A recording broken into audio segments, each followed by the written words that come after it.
My name is John Durkin, and now I teach in educational psychology and leadership studies at UVic.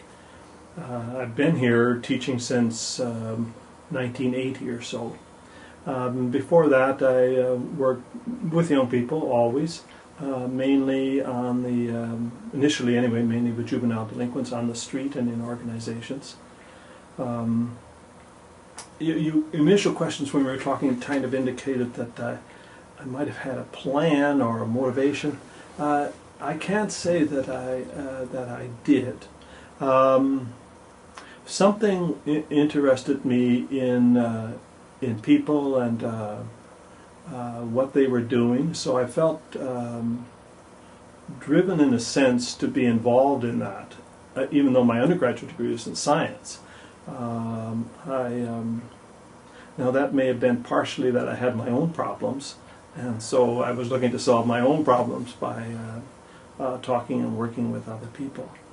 And now when it comes to teaching, what I like about teaching is the dynamics that goes on between the teacher and the students. Rather than any particular topic, although I think some of the topics are very important. And especially today, I think it's very important that students run into somebody who has a clue what they're talking about. So much of the media and what they get on their iPods and their computers and stuff is just junk, you know. And so I think it's really important for them to come into contact with people who are either very good themselves, so I can do what I say. I have done it and I can do it. Or to tell them about people who were very well qualified and who had a very good understanding of complex topics, and mainly who could do what they say. And as opposed to some kind of pop understanding of a concept. Partially influenced by the idea that people don't really grow all that much by sharing information among people of a similar experience. We grow by meeting people like yourself who are doing something that's really quite out of our normal experience. And then so we grow by finding out a little bit. I only had a couple of minutes to talk to you, but find out what's going on. You know, why are you doing this?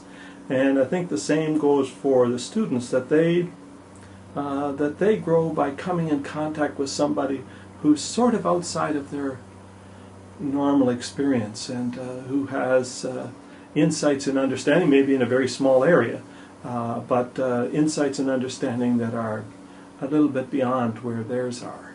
And how do you encourage the students, your university students, to get to know their students in school, their pupils in school, as they go out?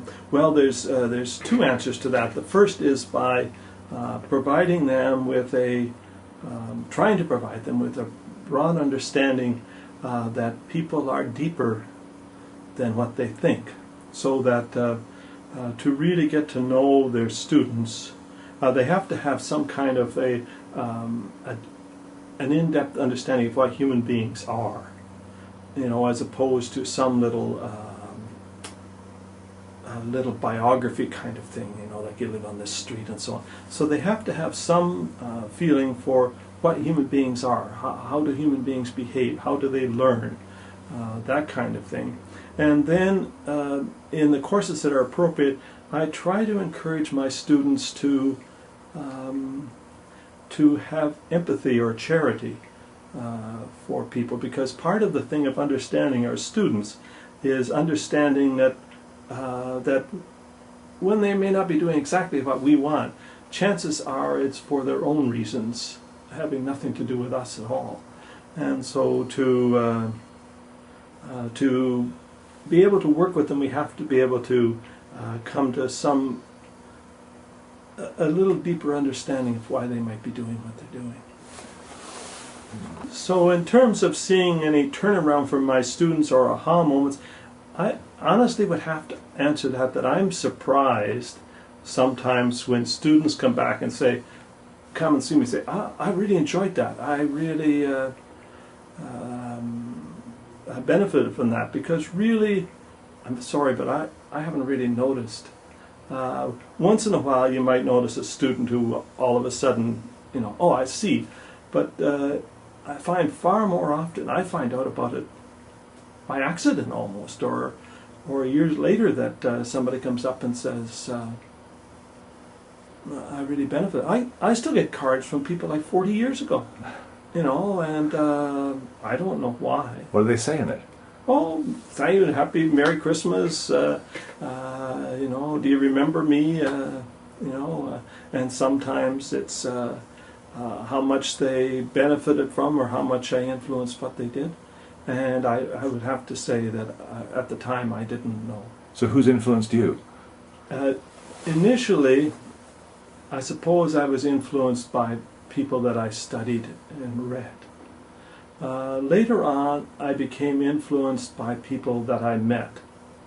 And for some reason, people have come into my life that have been very interesting. Great people, Nobel Prize winners, knighted people, and those that definitely were not of either persuasion. But they were, it isn't because it was almost by accident that they came into my life that I got to know them. And later in life, I came to understand that they influenced me much more than the people I read about. How they had managed their lives, and what they thought about, and how they almost inadvertently or unintentionally were outside the norms of what people expected. So they didn't deliberately choose to do what they did. They just did it, and they didn't seem to know what they were doing particularly. I mean, in terms of it being anything different, but they were extremely influential to me. So, what do you think is your sort of brilliance, your gift? If there's one or two gifts that you've cultivated or identified or people have told you about, what are those? Well, what I think one of my gifts might be is sort of an ability to understand a lot of complex information and present it in a way that makes sense to people. What other students have told me, and I don't know whether that's true or not, so I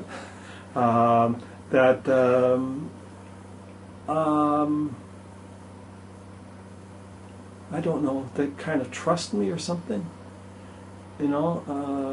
It's I don't go out of my way to try to impress or influence or manipulate students, and well, they may not find me all that interesting. They seem to find that more beneficial in some ways. I don't really understand it, but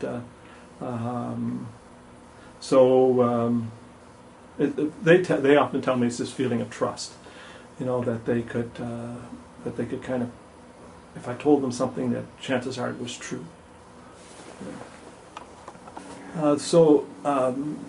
For today's students, I think, or actually for any of us, I don't think it has anything to do with students.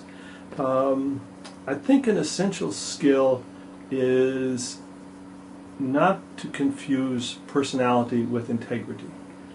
That they don't have to do a big showbiz presentation and have all the bells and whistles and make sure they're outstanding performers all the time and stuff.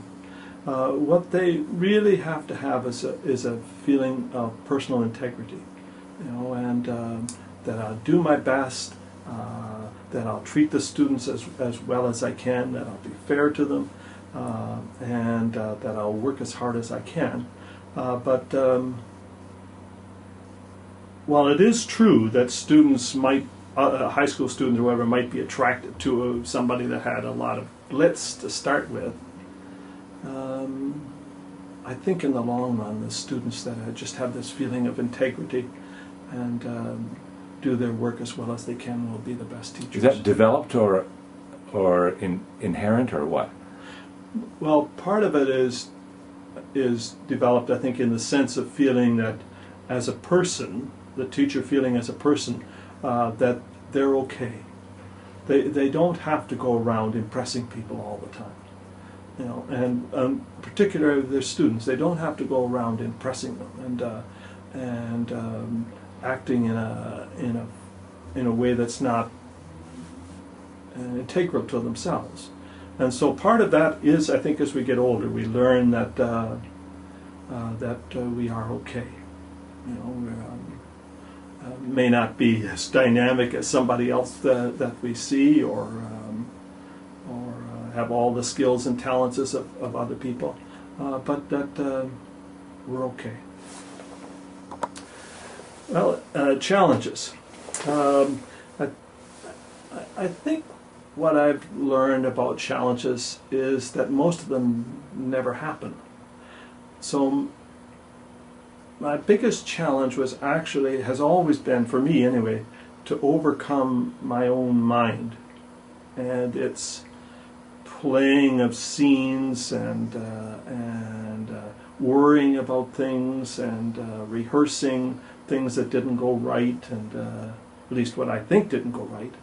And so that for me has been actually the big. It hasn't actually been the challenge of direct interaction with students. It's actually been the ability to control my own emotions away from the classroom, and the worry and maybe even the fear in some cases about incidents or whatever, to control that. Are you a high performer and you set high standards? Is that one of the challenges? No, I don't think I'm a particularly high performer.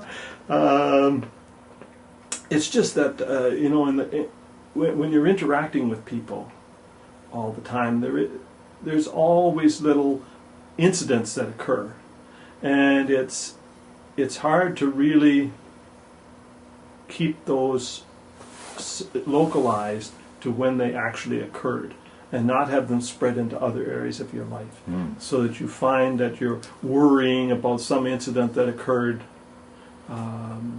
say during the day, in the evening. Just being able to get some handle on my own emotions. How about collegiality? How do you see that as working in education as a benefit or not? Oh, I wish. I'm not a very collegial person. I don't know why.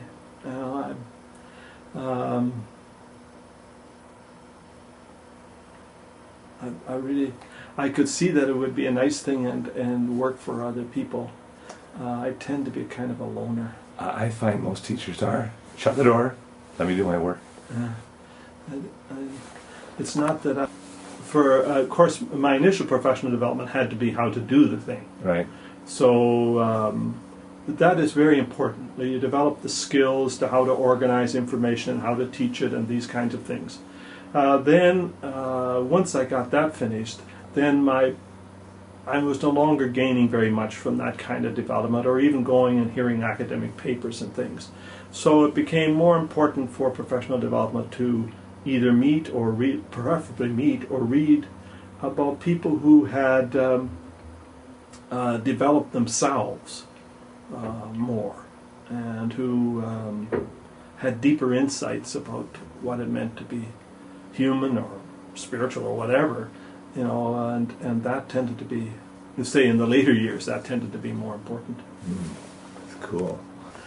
Well, as an example, sometimes people are working at what other people would see as being sort of low status jobs and things, but you don't know why. You know, I mean, they may actually have huge insights to life, and be working there for all kinds of factors and pressures that that just force them to be there, or they want to be there.